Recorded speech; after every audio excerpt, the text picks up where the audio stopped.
Hey guys, thanks for putting up with my political videos. I know most of you watch my stuff for the religious stuff I produce, but my girlfriend's dad just died and everything's been out of whack emotionally, and the healthcare bill just passed, and there are a select group of Tea Partiers trying to start violent revolutions, and politics is complex enough to help distract me from the emotional crap that's going on in my life. Thanks also for not unsubscribing because I have a lot of different viewpoints than you may. Atheists are really diverse on how they view politics, and while I'm open to other ideas involving how we can get along better on this planet, these are problems and ideas I've seen in all my studies in the best ways that, at the moment, I've seen to make them work. The current model of capitalism that we all know is that of one where businesses have a sole responsibility to make a profit for their stockholders and compete in the market. But this is not the only model. I've studied a lot of conservative, libertarian, and anti-statist hypotheses. I understand swarm theory and the idea that consumers will decide what's good and what isn't. If you've watched my free market videos, you'll see how strongly I feel like a free market is important. The free market is the freedom to buy and sell things without too much government restriction. Most of the restrictions are laws made because if they did not, the courts would be overwhelmed with lawsuits. When you can just tell a company what standards they need, it frees up the court. Of course, when you get giant companies with well-paid lobbyists helping you write laws, they can slip in legislation that makes the entry to the market much more difficult. What people fail to realize is there are socialist business models that do quite well in the free market. Ever hear of a credit union? These are socialist versions of banks, where the stockholders are the customers, including the employees, and they all get to decide on who the president of the company will be, and everyone has fairly equal say. Credit unions had nothing to do with the collapse of the economy and did fairly well during the recession. They also don't stiff you with huge fees like overdraft, and are there for you and there to make you money. Their interest is pretty good, and they are much more picky in deciding whether you can afford a loan, and they don't charge you to keep money in your account. Take your money out of greedy banks and put them in a credit union. Banks really fought hard against allowing credit unions to be allowed to operate, but they are now alive and well here in the U.S. The free market is the ability to choose how you operate your business, just like free speech is the ability to get your ideas out. And freedom of religion allows you to believe or not believe whatever you like so long as it doesn't hurt others. One of the problems with communism is that every time it took over, there was no free markets, as well as free speech, free religion, and many other freedoms given to us in the Bill of Rights. No one questions the government, it's the state. Mind you, communist dictatorships were a much better step up from the corrupt monarchies and mafia bosses of Cuba, but there is still not choice for any other way of thinking. Look at religion. The communist nations forced everyone to be atheists, which is impossible to do. They just went underground and felt persecuted in fear of their lives if their belief ever got out. Persecution makes people believe even stronger that they are right because the truth has to be a threat to those in charge. As soon as the Soviet collapsed and China began sliding back the bamboo curtain, all of those religiously suppressed people began popping up again and proselytizing. Lenin, Mao, Pol Pot, and Stalin had all failed. They hadn't killed religion or belief, they had just made it illegal to talk about. Nothing had been solved.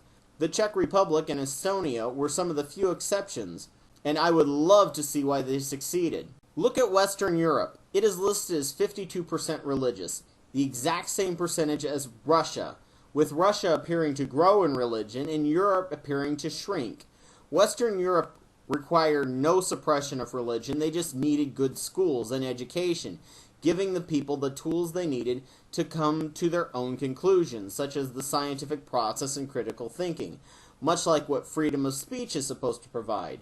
In a communist society, you have no choice of where your resources, business, or money goes. It all goes to the state. It doesn't mean that everyone there agrees with communism, it just means that speaking your mind about it, or even questioning it, might get your ass in prison. Food co-ops are great examples of socialism at work in the free market. If I have a food co-op nearby, I shop there all I can. A food co-op is just like a credit union, where the employees and customers are part owners and provide organic and local and environmentally safe products. They don't make nearly the money that local supermarket does, but people who are against commercialism and unfair trade and labor have been educated and believe it to be much more important to support than the mogul supermarkets. The more people are educated, the more they will decide for themselves to switch to more egalitarian economic philosophies instead of being forced into it. Russia and China now have huge gaps between the rich and poor and are growing, just like with their religion, and Scandinavia has the smallest gap between rich and poor.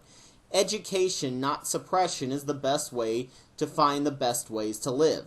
Remember my really free market video put on by the anarchs in our area, where people leave what they no longer need and pick up whatever they want? This is another form of egalitarianism in the free market. I heard someone from a former Soviet bloc country say that this would never work and a certain amount of taxes would probably be required on it. I stand corrected by someone on here also. I misspoke about Marx and his views on communism. A YouTuber pointed it out to me, that the definition I gave of socialism that I claimed Marx backed is not true. The taxing of the rich to redistribute opportunity and power to the lower class was not, to my knowledge at the moment, backed by Marx. This is a form of socialism called democratic socialism, but a person well versed in Marx was adamant that Marx was not for this type of socialism.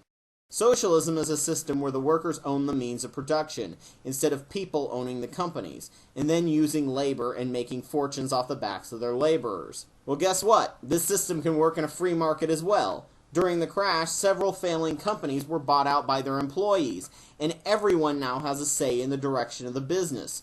New hires have to work for a bit before they get voting rights to make sure they will stay, but once they do, the workers decide where the business goes. The workers take a lot more pride in their work and are given much better benefits and are much more willing to take pay cuts or forego a raise if it means the company suffers or a good worker will get laid off. The company is now a community, not just a job. A system that seems to work when people are well educated is socialism or communism in a free market. The free market is the secularism of economic philosophies. You can try out the ones you like, or you can find one that's better. And as people become more educated, they begin to take the more egalitarian approach over the greed-based approach.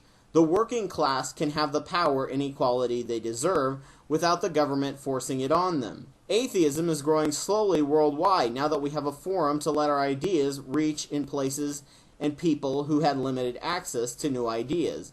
I have a feeling that the old commercialistic capitalistic beliefs we followed without question will slowly begin to topple as well. The church and Wall Street are both showing their true colors, and will continue to show more in this information age, and people are now hungry for new ideas. We can take power from them without taking others' rights to continue to believe as they wish. As they see these new ideas, they will realize for the first time that this system is not the only way to do things, and they can peacefully switch over without compromising any of their personal freedoms.